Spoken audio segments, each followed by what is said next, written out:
மாண்புமிகு பேரவைத் தலைவர் அவர்களே, பல்வேறு உறுப்பினர்கள் வனவிலங்குகளை பற்றி பேசியிருக்கிறார்கள். குறிப்பாக இந்த காட்டுப்பன்றிகளை பற்றி இங்கே மாண்புமிகு உறுப்பினர்கள் செங்கோட்டையன் போன்றவரெல்லாம் கூட பிரச்சனை எழுப்பியிருக்கிறார்கள்.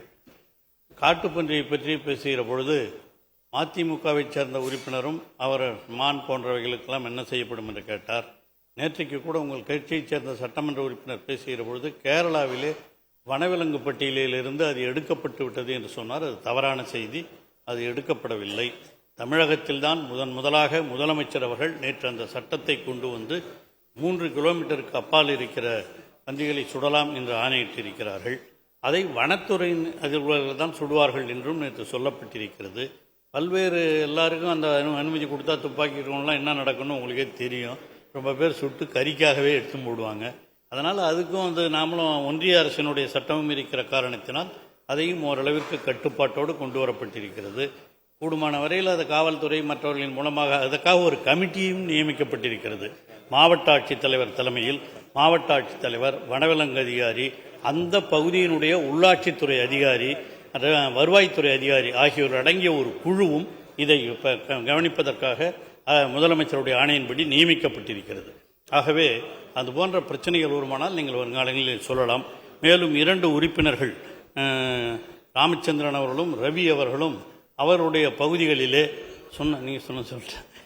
அவர்கள் சொல்லும் பொழுது அங்கே அவருடைய பகுதியிலே இறந்து விட்டதாக 2 பேர் சொன்னார்கள்.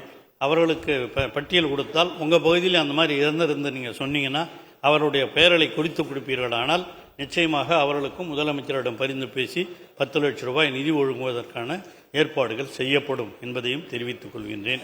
மயில் அதை பற்றி சொன்னார். அவர் நம்முடைய மாண்புமிகு ஈஸ்வரன் அவர்கள் மயிலால் ஒரு சிறைக்கு கூட போயிருந்தான்னு சொன்னார். அந்த அளவிற்கு இனிமேல் வராது.